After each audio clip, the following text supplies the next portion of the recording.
Cloud, to the cloud. Hi, everybody. My name is Aaron Krickenberger. This is the SIG Testing weekly meeting. Today is Tuesday, July 31st. Everything we're saying is being publicly recorded and will be posted to YouTube later, so please be on your best behavior. This week, we're going to start off with a demo from Paul Angton to show us the Spyglass feature of Prow that he's been working on for a while.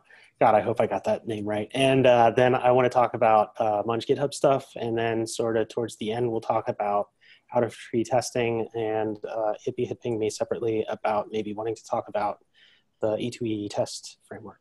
So with that, I will hand it over to Paul.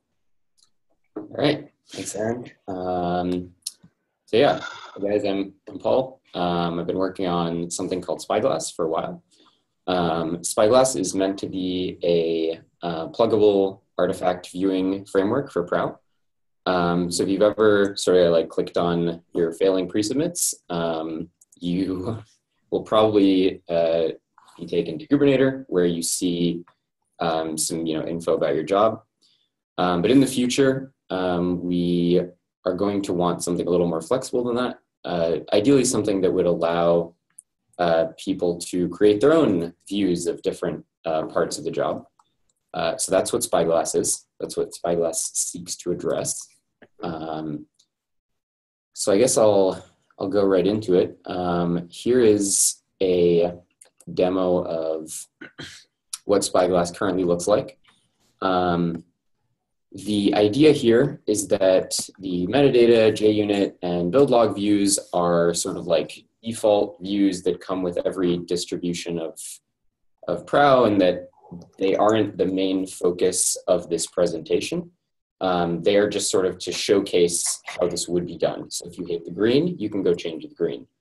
So the way this works is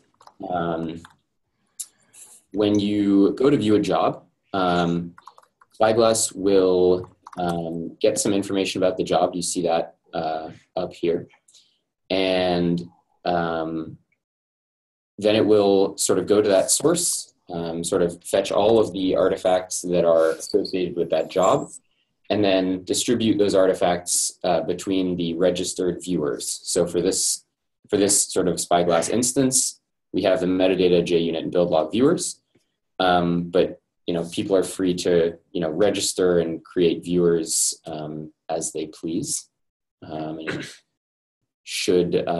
It's just a simple matter of implementing sort of like a view handle function, and then passing that into the Prow, or I guess the deck binary, and it will receive artifacts and hopefully produce a valid div of HTML that presents a nice view of those artifacts. So let's see, this is for a job. Sorry about that. So yeah, so that was a job whose artifacts are stored in GCS, but there's also support for viewing jobs in progress via the Prow job ID right here. This is the like example getting started sort of a Prow job that comes with like Prow getting started. So this is just the echo bin date, but that will support whatever Prow job is currently running. And this is also a general like source parameter. So you can, if in the future we have sources besides GCS, we can specify a sort of a more general way of understanding where to fetch artifacts from. You can see these are all collapsible. It's got links. It's hopefully maybe in the future will be more useful in Kubernetes. So yeah, let's see, this is currently in review. If people are interested in this or are interested in reviewing this, I am looking for people to test it and give feedback, and also reviews if you have time for that. So yeah, if anyone is interested in sort of contributing to the progress of this, please reach out to me. I would be happy to provide you some some Spyglass links, and if you're interested in providing feedback, that would be great. I think that's all I have. If people have like further deeper questions, I can take them now, or we can move on to the next. I'll throw this onto the issue, but so I was noticing today that there currently is a place to view artifacts, and being sort of relatively new to test infra, I don't necessarily understand what that is with respect to Spyglass, since it's also a way to view build artifacts. Maybe some information to that Sure. in the documentation would be useful. Well, let me give a little bit of higher level context. So Spyglass is our intent to eventually, I think our intention is to eventually replace Kubernetes with Spyglass. Kubernetes is the thing that like displays a bunch of results.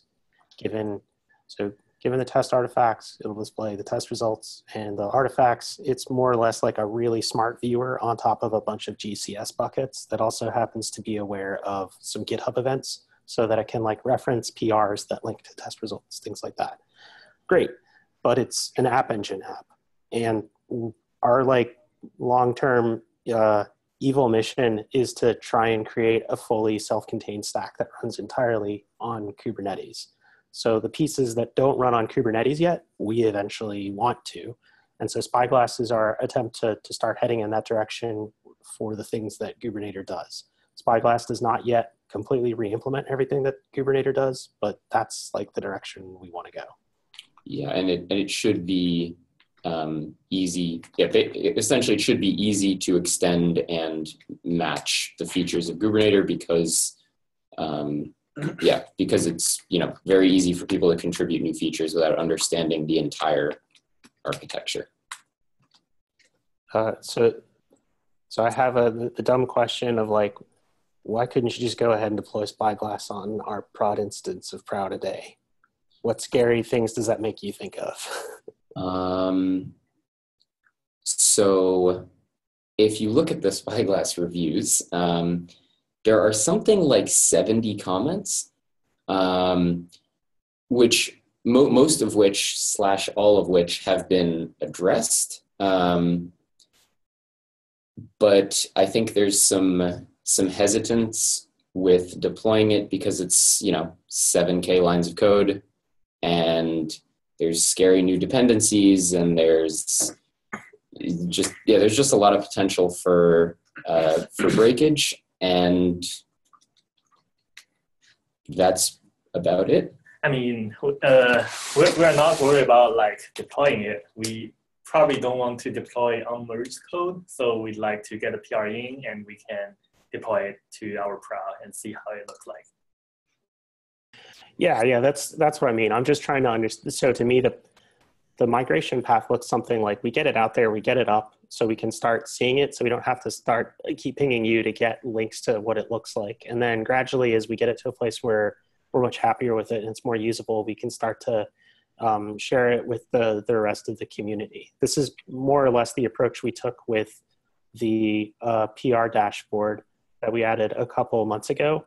And it was this sort of thing where like we didn't want to add it initially because we were scared of like all the potential API calls it might do or slowdowns it might cause. But eventually we got something up and running so that we could look at it and we could use it. It wasn't necessarily on the critical path. So I'd be interested in seeing what it takes to get us there with Spyglass. The only concern with Spyglass right now is just usability and getting it reviewed. There's not any like it's going to consume all the tokens or something like that. It doesn't really use any resources. I mean, compute, memory, it fetches the GCS files, but like those are not really something we're worried about. Okay. And it's a separate page, so like you wouldn't even know it was there if you weren't using it. Right. Well, I'll just take all this spare time I have and make sure that I contribute to the reviews. Yeah. Well, so it is structured so that it is pretty easy to get started and add some different way of viewing the results or hack on one of the viewers. Yeah, I will say that They're pretty self-contained. The 7K lines of code looks scary, but 3.5K of that is like testing code and vendored code. So it really is only slightly less large than that. So yeah. Cool. Well, thanks so much for the demo. And yeah, anybody else on this call who's interested in helping out there, please go take a look at this PR review. Let's help make this better. Yes, please. Thank you. Okay. I will share my screen, although I don't know how relevant it is. Okay, I talk about this every once in a while. I have a dream of us one day dancing around a bonfire that's fueled with the remains of Munge GitHub. Munge GitHub is the thing that sweeps around and pulls all the issues on GitHub. It's the thing that at this point, based on what I heard from talking to Cole the other day, we only really deploy like once or twice a quarter now. And that's only to modify the milestone maintainer robot, which is supposed to help implement different phases of the release cycle, from things like code slush to code freeze and things like that. So I have an issue linked, this tracking issue here that was opened, let's not talk about how long ago. And you know, I've got a table of every single munger within GitHub, as well as what our plan was to do with it and where we are in getting that done. And we're pretty much done with everything that we planned to migrate. There's some things that we don't plan to migrate that have these fun little footnotes. And then there's this one with a question mark. So to sum that up, they're basically three big chunks. We need to finally replace the submit queue. The only place that uses the submit queue now is Kubernetes. We intend to replace that with Tide. There are reasons we haven't yet. I don't know them off the top of my head, but I believe there are some technical issues that Cole could rattle off the top of his head if he was here. I believe we still have maybe some documentation to do. And then my plan was to be able to take how Tide works and how you do all the things with Tide that you used to do with the submit queue on a little roadshow to the community meeting and to a couple other key meetings like SIG Contributor Experience and SIG Release, because SIG Contributor Experience does a good job of taking the news of our automation and process stuff to other SIGs. So the other two that I'm going to try and take more of a direct involvement in are the milestone maintainer bot that helps nag people when they don't have a set of labels on their issue. And I'm going to start that conversation by asking SIG Release if they even want that bot around anymore. If we don't have to port it, then let's not do that. If there are things they find useful about it, it could be that we can re-implement that using the commenter bot, the same thing that we use to implement FetaBot to automatically mark issues as stale or rotten after a certain amount of inactivity if they match a certain GitHub query. And it could be that we meet the needs of the release team. But this is going to take some talking because there are some words and thoughts and opinions on it. The other big thing is, I don't know how many people know that to go along with the submit queue, there's also a cherry pick queue that Munge GitHub implements. I think it's cherry-pick. Maybe it's cherry pick. Yeah, this thing. I have no idea if any of the branch managers or patch release managers know that this thing exists. There are also a couple mungers that drop labels on pull requests that haven't gone through whatever our cherry pick process is these days. These 5 mungers right here. So if any of these are super useful, I'd like to get them ported to a Proud plugin. If they're not super useful, let's just not bother with them. And then I think longer term, there's been a lot of discussion around improving the cherry pick process as a whole. I picked up this old issue that talked about making it easier to track and understand. But really, I've been collecting links to sort of all the comments and issues and PRs about trying to improve cherry picking. And I feel like our path forward would be something like turning on the /cherry pick command that folks from OpenShift contributed to us, and then finding ways to improve or augment the label hygiene that we do based on that. We want to be able to do things like issue a cherry pick command on a pull request that went into master and have multiple cherry picks for multiple release branches happen and be able to track based on that PR when all of those things have landed. This apparently is what makes release people's lives easier. So those three things, I believe, are the path to getting Munge GitHub gone. I'm not sure how much of that change in release process type stuff I can push through this quarter, but I'm going to try and get as much done as I can for the 112 timeframe. That's it for me. Any comments or questions on that?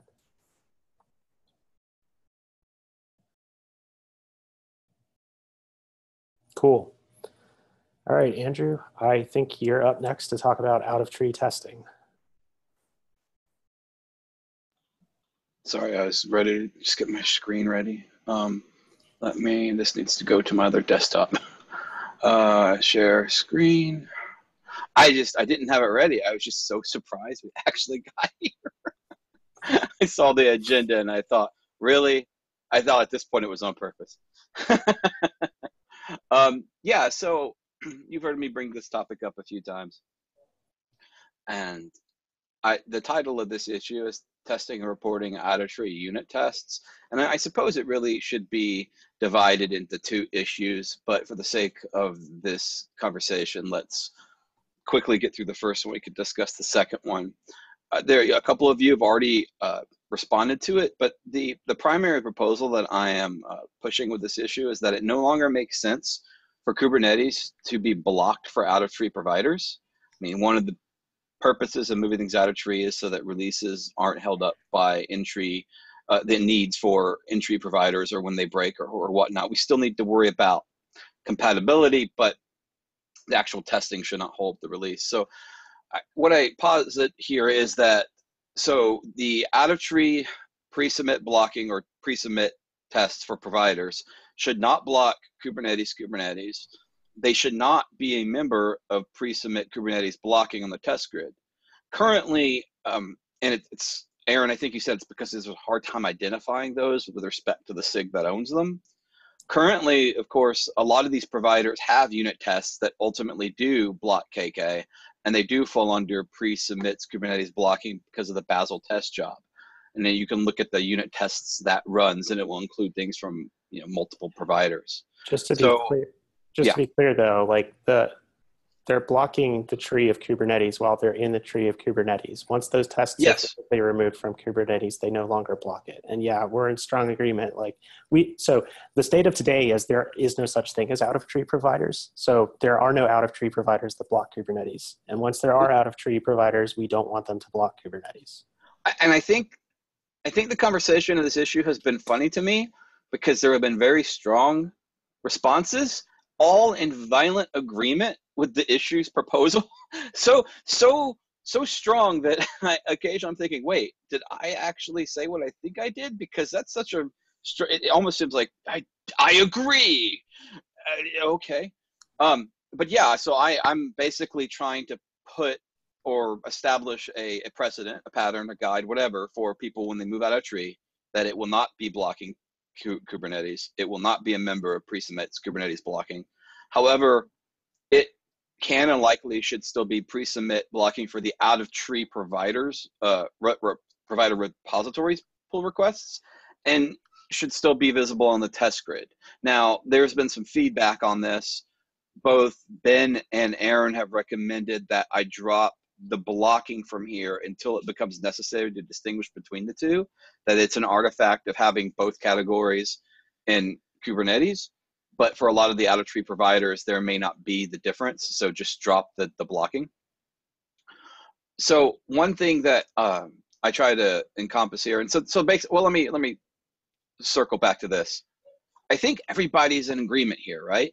I think the only point of contention was, do people think that the out-of-tree tests, unit or otherwise, still need to be visible on the test grid in some capacity? I would recommend that. Yeah. Yeah. Okay. I just wanted to make sure. And the reason I focused on unit tests here is because there is already guidance for conformance tests showing up. OpenStack has that for their out-of-tree provider. Like, I guess I would caution that I don't believe there's a hard and fast one policy to rule them all document that describes why a test grid is organized the way that it is. Okay. Like, I believe we really want every SIG to kind of have its own dashboard group. So in the top level page, like you have in the issue description here, like possibly having a top SIG VMware thing. Great, that's awesome. Because one of the problems we continue to have on this project is how to most efficiently route the failures for a given test to the SIG responsible for keeping that test passing. Test or job, I guess I should say, right? Yes. So every SIG does it as SIG-foo. And that's the pattern we would recommend for your SIG. Okay, so that's actually the other question, and it's an interesting one, and it's one that we can discuss on a PR submitted earlier today, but go ahead and bring it up here because it'll be relevant. So VMware is an interesting one. SIG VMware doesn't own any code. SIG cloud provider vSphere owns the vSphere cloud provider. SIG VMware may end up owning the vSphere cluster API provider since there's no SIG yet for that. Okay, hang on. Yeah, it's all laid out here. I sent you that link, but I'm just saying that aren't the SIGs supposed to reflect what code they own, and it's not purely organizational? So if you're saying SIG VMware doesn't own any code, then maybe it shouldn't be a SIG. Really, the purposes of SIG is to provide the ultimate authority for things to own code. Sorry, this is me taking my SIG testing hat on and putting my steering committee hat on.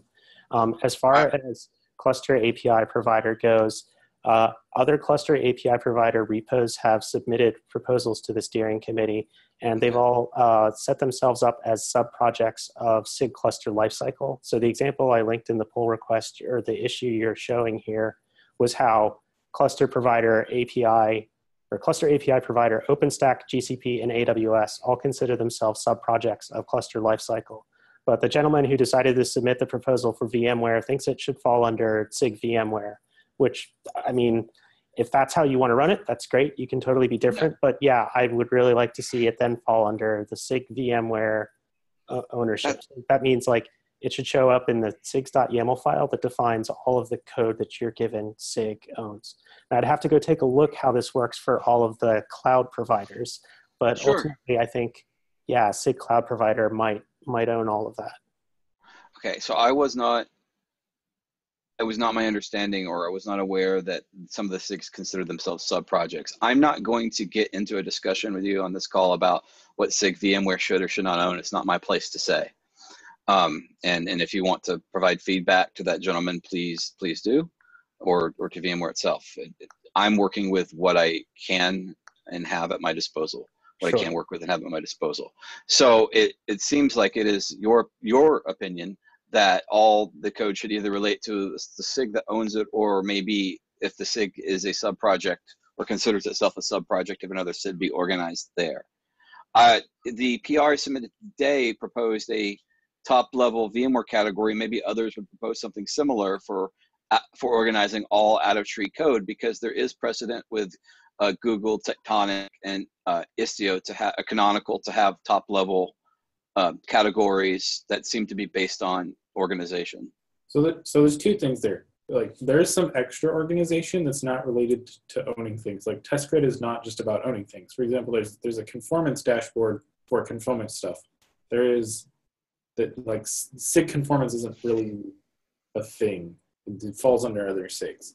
But what Aaron was also bringing up, that just like as a separate point, that SIGs exist to own code. So if a SIG owns some code, we'd also expect tests to show up under that SIG. Maybe not exclusively under that SIG, but under that SIG. Okay, that makes sense. I'll revisit with those people. The reason I brought it up here was I was trying to figure out for other cloud providers how they might want to display things. So I think the discussion on this issue will be useful for other people as well.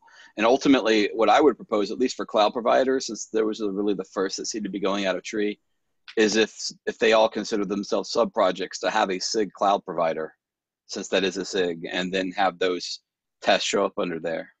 I strongly agree with that idea. Okay. So I'll make a remark about that. And then as far as the cluster API stuff goes, whether it's cluster lifecycle or there's a separate SIG cluster API, I don't know what's going to end up happening there. Yeah, Something similar.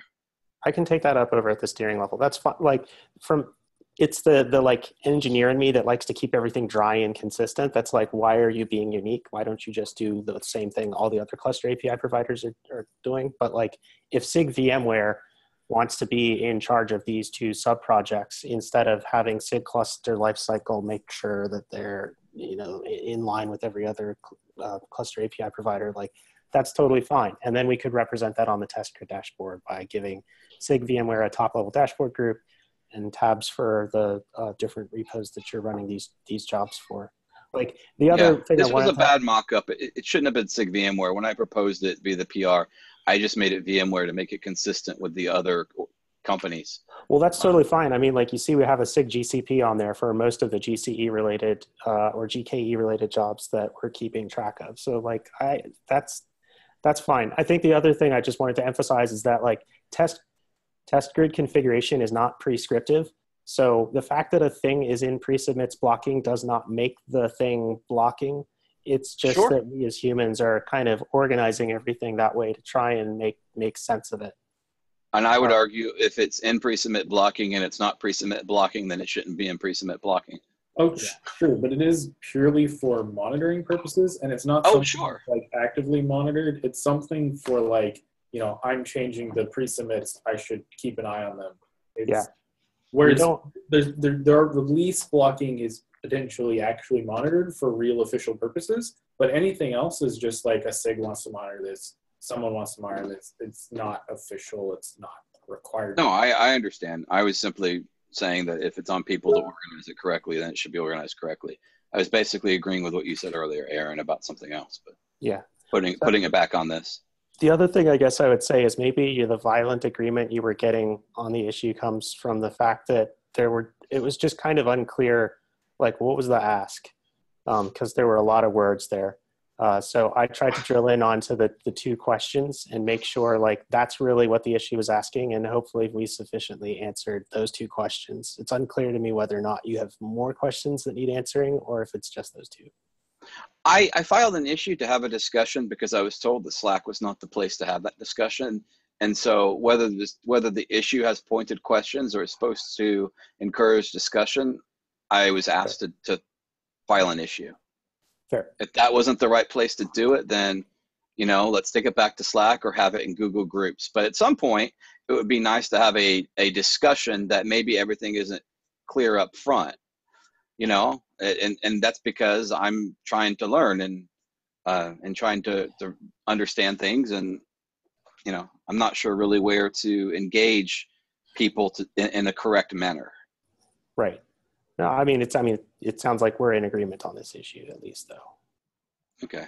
But maybe that's a whole other issue. Like, how do you engage SIG testing in a way that everybody is happy? Because Slack wasn't it. The issue was more of a discussion than a pointed question. I'm personally fine with Slack. It's just the sort of thing that we don't necessarily monitor all the time. So no, but that's on people to do that, though. If there's a discussion, if there's a discussion, people need to, if they want to be involved in it, then they need to read back. But I'm strongly of the opinion that, like, decisions are not documented in Slack. Decisions are documented elsewhere, right? Like, lists or GitHub issues. So I think this was fine. Yeah, I was only reflecting on the fact that this is more of a discussion topic than a particular question, and that was the intent. Sure. Right, thank you. We have basically hit our time for this meeting, but I did want to give a quick shout out for Hippie Hacker, who's just because I'm selfishly, I want him to get this thing done, and I would love for somebody to help him. We're trying to find a way for end-to-end tests to set the user agent of the Kubernetes client that they're using to the name of the test that is using that Kubernetes client. So that way we can see from an audit logging perspective, like, whether or not different endpoints are getting hit from the storage tests or the init containers tests or the pod spec tests. And Hippie is looking for somebody who has some experience in E2E framework. It was unclear whether or not this was the right forum to ask for help. So if anybody knows anything about this, Hippie, maybe ping on Slack and we'll see if we can get a discussion going there. Thanks for the shout out, Aaron. And with that, I think we'll close. Happy Tuesday, everybody. Enjoy the rest of your day.